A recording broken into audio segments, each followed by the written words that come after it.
Bonsoir à toutes et à tous, ravi de vous retrouver pour votre journal de 18h. Dans l'actualité, la haute saison s'approche et le recrutement des saisonniers devient chaque année toujours plus difficile. Mercredi se tenait le forum de l'emploi saisonnier à Fontenay-le-Comte, un forum pour permettre aux 21 entreprises présentes de trouver de la main-d'œuvre pour cet été.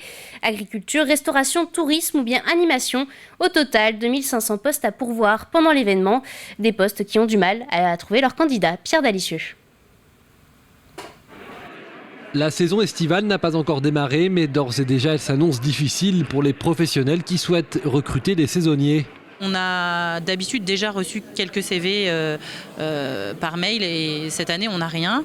Par contre on a des retours positifs d'anciens pour la pré-saison en fait, pour toute la partie semis et plantation. C'est vraiment le juillet-août aujourd'hui, on a une grosse interrogation à savoir est-ce qu'on va avoir assez de CV et assez de candidats pour la récolte.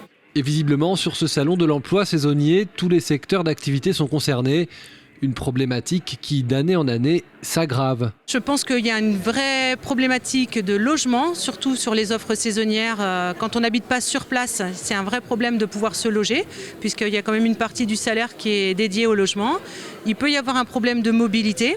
Et c'est pour ça que nous on essaie de mettre en place des solutions le plus possible pour les jeunes de Fontenay pour essayer de solutionner ces problèmes-là. Mais voilà, il y a une offre de services qui est peut-être pas adaptée, entre autres sur la côte, hein, quand les jeunes doivent en plus financer leur camping et leur nourriture et tout ça. Ce qui leur reste à la fin de la saison, c'est pas suffisamment motivant pour venir chercher du travail, quoi. Problème de logement, de mobilité aussi et des jeunes pour se rencontrer dans les allées de ce salon de plus en plus regardants sur les conditions de travail et les salaires. Quelque chose qui est dans nos... Enfin, qu'on a plus envie de faire par exemple que les melons ou quelque chose comme ça qui serait beaucoup moins intéressant et plus physique. On voudrait plus ce qui est en extérieur parce que ça me plairait pas trop d'être enfermé dans une entreprise, dans un magasin. Physique, ça me dérange pas. Le matin, me lever, ça me dérange pas non plus, parce que je pense que quand on rentre dans le monde du travail, on choisit pas forcément les horaires et tout ça. Mais pas quelque chose en extérieur, sous des conditions de pluie, et mal payé aussi. Chaque année, des milliers de postes saisonniers sont à pourvoir. La difficulté de trouver des candidats est telle que l'année dernière, certaines entreprises ont dû réduire leur activité, faute de main-d'œuvre. C'est une crise sans précédent en Vendée, celle de l'influenza aviaire qui a touché depuis le début de l'épidémie près de 500 foyers sur le département. Une crise lourde à porter pour les éleveurs puisque des millions de volailles ont dû être abattues et enfouies. Le syndicat Confédération Paysanne de Vendée demande donc à ce sujet la reconnaissance d'un préjudice moral subi par ces éleveurs ainsi qu'un accompagnement psychologique. Écoutez. Les services de l'État, depuis le 26 février, sont dépassés par l'événement. Les 4 équipes techniques qui interviennent pour euthanasier les animaux sont très largement dépassées. Et aujourd'hui, c'est les éleveurs qui sont obligés de faire ce travail-là et beaucoup subissent un choc psychologique dans le fait d'avoir à euthanasier leurs animaux, à les ramasser. Et le pire, c'est même de les enfouir sur leur propre exploitation. Donc nous, c'est des choses sur lesquelles on demande à l'État de mettre réellement des moyens pour éviter que les éleveurs subissent ce stress psychologique. Direction à présent le Tablier. La plus petite commune de l'agglomération lyonnaise vient d'inaugurer le premier service d'autopartage de Vendée. L'idée est simple, mettre à disposition des habitants un vélo et une voiture électrique prêtée gratuitement sous réservation. Une initiative utile pour la commune puisqu'elle n'est pas desservie par la plupart des lignes de bus régulières de La Roche-sur-Yon. Le service commence donc une première année d'expérimentation avant d'être étendu. L'idée, c'est de mettre à disposition la voiture et de pouvoir aller à son rendez-vous sans être bloqué ici. Ça permet aussi non seulement de partager le véhicule, mais de rompre aussi l'isolement si on le partage à plusieurs. Et ça répond donc à un besoin, j'allais dire, de partage, qui est la base de l'humanité quand même. Il s'agit d'une formation pour apprendre à former. C'est le nouveau cursus proposé dans le groupe des établières à partir de la rentrée 2022. Des portes ouvertes étaient donc organisées pour présenter cette nouveauté. Destinée aussi bien aux jeunes diplômés qu'aux personnes en reconversion, cette formation d'1 an en alternance permettra de devenir formateur professionnel, formateur technique, consultant ou encore animateur de formation. On aura 2 approches différentes. l'approche qui c'est plutôt sur le public, les différents types de publics sur lesquels il faut travailler sa posture, travailler l'approche de la conception d'une action de formation. Et le deuxième point, c'est travailler sur l'individualisation aussi, sur la construction d'un programme de formation. Donc cette formation, comme je vous le disais, se fait en alternance. Donc on travaille soit en contrat d'apprentissage, soit en contrat de professionnalisation, avec la possibilité aussi de pouvoir le faire en reconversion par le biais de stages avec des financements extérieurs. L'actualité, c'est aussi le retour de la bicentenaire à La Roche-sur-Yon hier. Après 2 ans d'absence en raison de la crise Covid, 4500 personnes étaient sur la ligne de départ pour cette 19e édition. Et parmi les vainqueurs, Romain Mornay, Nina Chailloux ou encore Lou Caillou Dauphin pour les plus jeunes. Des sportifs heureux de retrouver la course et son public. Un reportage de Sandrine Pelletier. Ils étaient près de 5000 inscrits sur l'ensemble des courses et marches proposées pour cette bicentenaire. 3 courses enfants classées par âge, une course adulte de 8 km 51 et 5 circuits de randonnée de 3, 8, 13, 15 et 21 km pour les marcheurs. En nouveauté cette année, une course duo qui vise à valoriser l'esprit d'équipe, l'entraide et la solidarité. L'objectif étant de passer la ligne d'arrivée ensemble. Une course en ville pour les adultes, à travers les rues de La Roche-sur-Yon, avec un passage par le haras de Vendée et un tour par la place Napoléon. Un parcours qui ne se veut pas facile pour autant et qui offre son lot de difficultés. C'était un parcours qui était difficile, avec pas mal de relances, notamment sur la place Nap.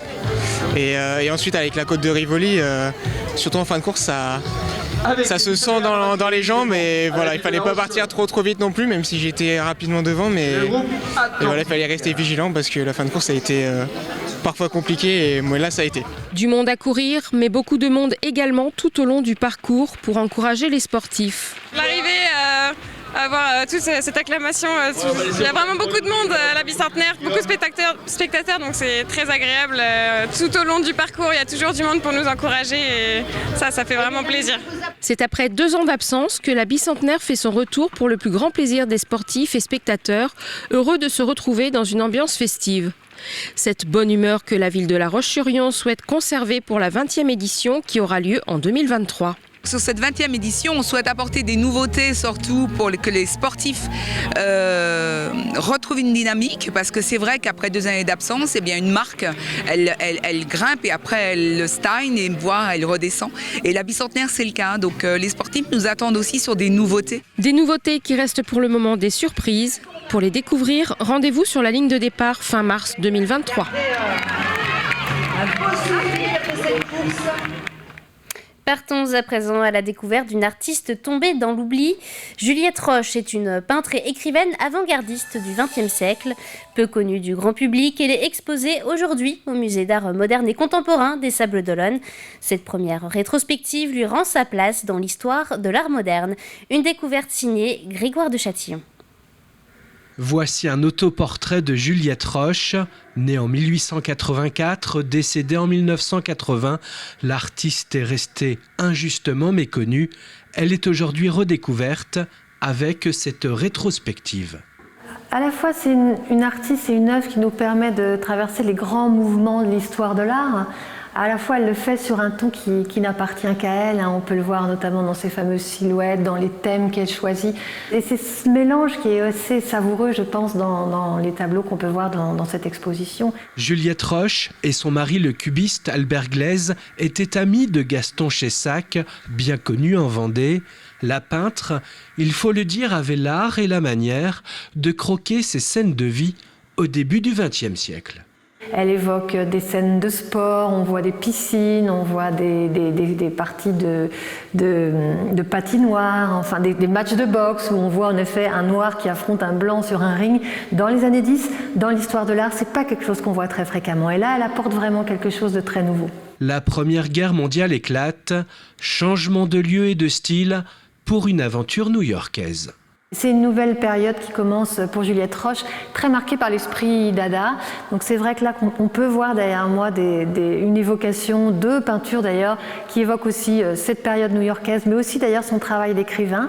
Elle a écrit des poèmes, d'abord plutôt symbolistes, et puis ensuite des poèmes vraiment dadaïstes. Du cubisme en avant-garde, puis de retour en France, Juliette Roche poursuit ses travaux.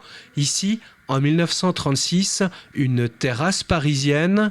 Là, leur jardin de Provence pendant la guerre 39-45, une vie d'artiste discrète pour cette peintre très peu exposée de son vivant. L'exposition Juliette Roche l'insolite est à découvrir au Musée d'art moderne et contemporain des Sables d'Olonne jusqu'au 22 mai 2022. Terminons ce journal avec quelques images de la mi-carême en fin de semaine dernière à La Roche-sur-Yon. Les élèves de l'école Jeanne d'Arc ont retrouvé le traditionnel défilé dans les rues du centre-ville. Et à leur retour à l'école, les jeunes Lyonnais ont pu découvrir un baby-foot disposé au milieu de la cour. Un équipement offert par une entreprise de maçonnerie lyonnaise et mis en place dans le cadre de l'opération Sans baby-foot pour les écoles. Une opération qui promeut cette discipline en vue de la prochaine Coupe du Monde qui se tiendra du 28 juin au 3 juillet prochain à Nantes.